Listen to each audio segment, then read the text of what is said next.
Wild West TV.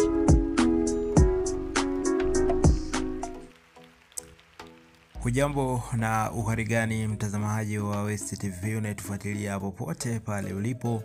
Nikukaribisha tupate kuchambua, kudodosa na kudadisi yale yote makubwa ya kimichezo siku hii ya leo katika magazeti, na kubwa zaidi ni kuelekea mchezo wa Kariakoo Derby, Young African wenyeji dhidi ya Simba Sports siku ya kesho katika uwanja wa Mkapa jijini Dar es Salaam majira saa 1:15 usiku. Hapa tutakwenda kuona rekodi na tathmini mbalimbali kuelekea mchezo huo, huku tukienda kuangalia baadhi ya wachezaji ambao ni hatari na ni wachezaji wa kuchungwa kwa timu zote mbili kuelekea mchezo huu, huku Elie Mpanzu akitajwa kwamba ni nyota hatari kuelekea mchezo huu. Lakini pia kwa upande wa kikosi cha Yanga, Stefan Aziz Ki, licha ya mechi za hivi karibuni kiwango chake kuonekana kutokuwa bora, unaambiwa bado atakuwa ni mmoja wa wachezaji hatari katika kikosi cha Young African kuelekea mchezo huu. Lakini pia tutakwenda kuangalia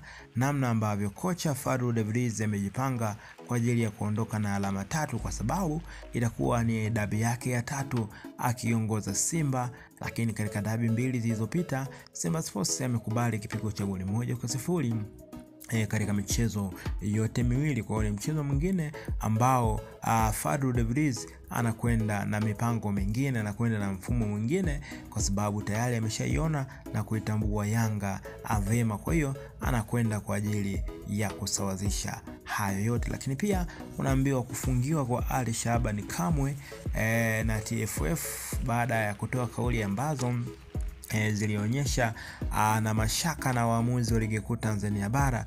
Unaambiwa kitendo hicho kimeipoza dabi ya Kariakoo. Mpaka sasa hakuna kelele nyingi sana kwa upande wa Yanga ambao wao ndio wenyeji.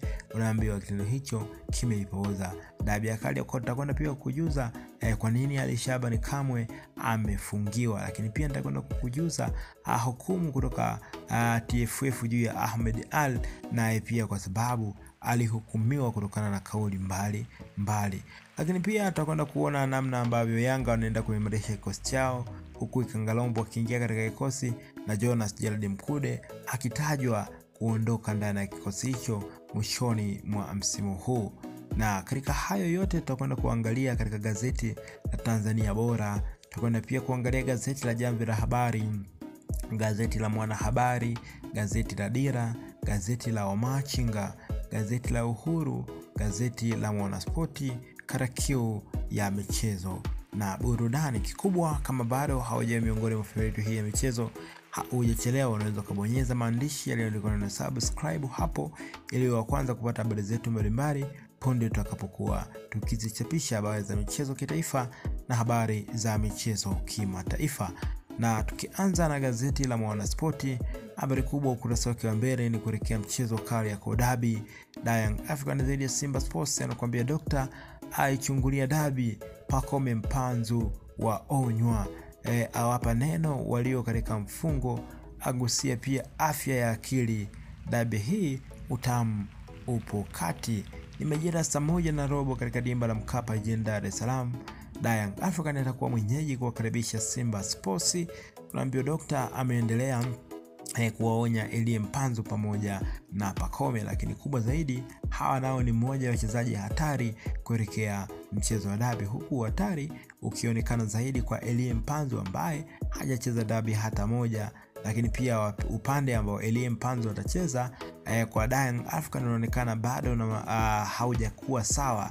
Anacheza Israel Mwenda, Kibwana Shomari au Yao Ataura Kwasi. Kwa hiyo upande huo unaambiwa Elie Mpanzu atadili nao sambamba, atadili nao sawa hao wote, na ndio maana unatajwa kama mchezaji mwingine hatari ndani ya kikosi cha Simba kuelekea mchezo huo dhidi ya Young African. Lakini pia mchezaji mwingine hatari anayetajwa ni Pacome Zozo, Stefan Aziz Ki kwa upande wa kikosi cha Yanga, bila kumsahau Dube pamoja na Mzinzi ambao wote wanaongoza pale katika mbio za ufungaji wa mabao. Lakini kwa upande wa kikosi cha Simba, ukiachana na Elie Mpanzu, nyota wengine hatari ambao wanatajwa ni Kibu Denis Prosper ambaye amekuwa na muendelezo mzuri sana, ambapo Simba ikikutana na Young African, bila kumsahau mchezaji mwingine Ateba ambaye amekuwa na mwendelezo mzuri pia katika eneo la ushambuliaji mpaka sasa akiwa na goli zake 8 sambamba na Steven Dese Mkwala, bila kumsahau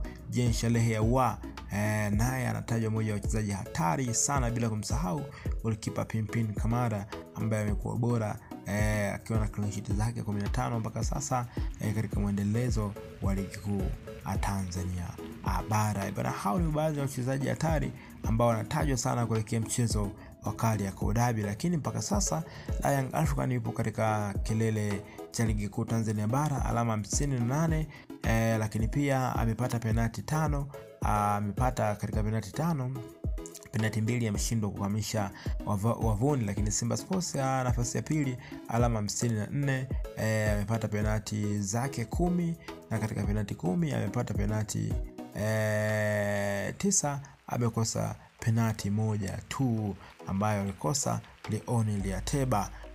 Lakini pia hapa chini kuna utabiri wa kikosi cha Mwana Sport kuelekea mchezo wa derby Young African dhidi ya Simba Sports. Kama kawaida golini ataendelea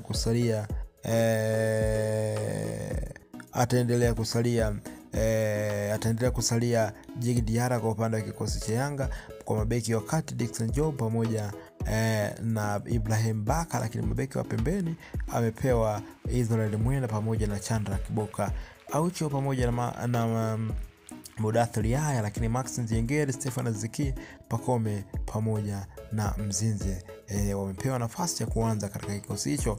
Lakini kwa upande wa Simba, Pimpin Kamara kama kawaida, Abdulazaki Hamza na Chefondo Malone mabeki wa kati, lakini mabeki wa pembeni Shomari Kapombe pamoja na Mohamed Hussein Shabalala, lakini amepewa pia nafasi Fabrice Ruamba Ngoma pamoja na Yusufu Kagoma, lakini pia Jean Shalehe wa Elie Mpanzu Kiburenisi pamoja na Leonel Ateba. Tuandikie pia maoni yako katika sehemu ya comment. Unafikiri kikosi gani kianze katika mchezo huu ambapo kitakwenda kuimaliza timu pinzani? Kama ni shabiki wa Simba, tuandikie kikosi chako cha Simba ambacho unatamani kianze katika mchezo huu, lakini pia kama shabiki wa Yanga vivyo hivyo. Gazeti Uhuru habari kubwa juu kabisa nakwambia Kenny aingarisha Munich, lakini mastaa kuchungwa dabi ya Yanga na Simba. Hapa tunaona msimamo wa ligi kuu Tanzania bara, Yanga nafasi ya kwanza alama 58, lakini pia Simba nafasi ya pili alama 54. Lakini pia Yanga Princess mabingwa Samia Cup ambapo walicheza finali dhidi ya JKT Tanzania, lakini Waziri Kabudi aufuta uongozi TPRBC. Gazeti wa Machinga habari kubwa anakuambia Ikangalombo atabiriwa kusumbua adabi. Bana, Ikangalombo Jonathan tumemwona katika mchezo ambao aliingia sabu na alionekana moja kwa moja ana mikimbio mizuri sana. Kwa hiyo moja wa wachezaji ambao wataisumbua dabi ni Ikangalombo, kwa sababu hajaonekana akicheza sana, ameonekana mara moja. Hivyo basi endapo akianza itakuwa ni shughuli nyingine pevu kwa kikosi cha Young African. Lakini KMC yachapwa na Fountain Gate goli 2-1 pale pale nyumbani kwao, yani KMC Complex. Dakika za jioni sana KMC waliruhusu goli la pili na mchezo kutamatika kwa goli 2-1.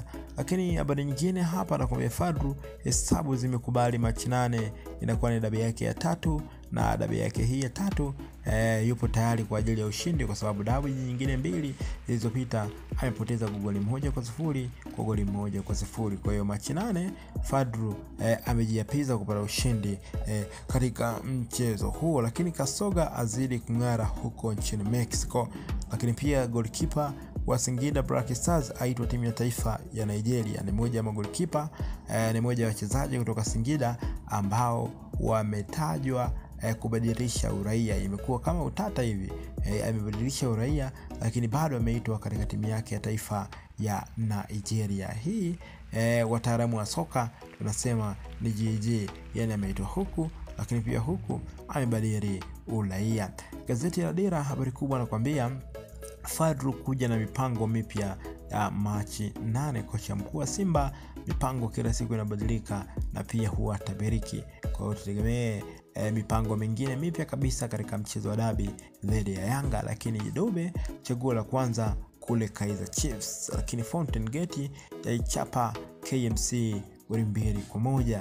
Lakini pia mwanahabari, habari kubwa anakuambia Fountain Gate yaondoka na alama 3 kwa KMC katika uwanja wa KMC Complex. Lakini kesi za wasemaji Simba Yanga zapozesha dabi ya Kariakoo bana. Wasemaji Ahmed Ali pamoja na Ali Shabani Kamwe wamekuwa na kesi na TFF, na katika kesi ambazo walikuwa wamehukumiwa, Ahmed Ali alihukumiwa kwa kauli yake ambayo aliitoa alipokuwa akifungua tawi pale Mbagala jijini Dar es Salaam, akisema kwamba maadui wakubwa wa Simba Sports ni Young African pamoja na Singida Black Stars. TFF wamelitupilia mbali hukumu hiyo kwa sababu inaonekana Ahmed Ali yuko sehemu salama bado, huku akipewa onyo kali kutokana na kauli zake na maneno yake ambayo anayazungumza. Lakini Ali Shabani Kamwe chapisho lake la Februari 3, 2025 alionyesha moja kwa moja kuona wasiwasi na waamuzi wa ligi kuu Tanzania bara, akiamini kwamba wanawapendelea Simba Sports katika baadhi ya maamuzi, hasa kwenye upande wa magoli ya penalti. Kwa hiyo kamati kaamua kwamba Ali Shabani Kamwe afungiwe miaka 2 kutokujihusisha na masuala ya soka. Kwa hiyo basi kinachosubiriwa hapa ni mchezo wa dabi kumalizika, then Yanga TFF watoe mashitaka hayo ya kufungiwa kwa Ali Shabani Kamwe. Lakini gazeti la Jamvi la Habari, habari kubwa anakuambia kufungiwa Ali Kamwe kwa zua taharuki ndani ya kikosi cha Yanga. Lakini Simba yakataa sare na Yanga Jumamosi, wao wanataka ushindi tu katika mchezo mwingine mkubwa mzuri wa kufuatilia weekend hii. Lakini mpude mguu ndani mguu nje ndani ya kikosi cha Young African. Gazeti la Tanzania Bora, habari kubwa anakuambia Simba yataka pointi 3 za Yanga siku ya Jumamosi, yani siku ya kesho, huko kocha Fadru akiongoza jeshi hilo kwa ajili ya kuendelea kuzisaka alama kuelekea sasa kusaka ubingwa wa ligi kuu msimu huu. Lakini Ali Kamwe azua taharuki Yanga baada ya kupigwa bani na TFF. Lakini thank you yanukia kwa Jonas Gerard Mkude ndani ya kikosi cha Young African. Bana, hayo ndio magazeti yaliyoandika na kushikania habari mbalimbali za michezo siku hii ya leo, habari za michezo kitaifa na habari za michezo kimataifa. Endelea kuwa pamoja nasi, na kama bado ni miongoni mwa familia yetu hii ya michezo, unaweza kubonyeza maandishi yaliyoandikwa neno subscribe ili wa kwanza kupata habari zetu za michezo kila siku, habari za michezo kitaifa na habari za michezo kimataifa. Asante na nikutakia siku njema unapoendelea kuifuatilia OS TV.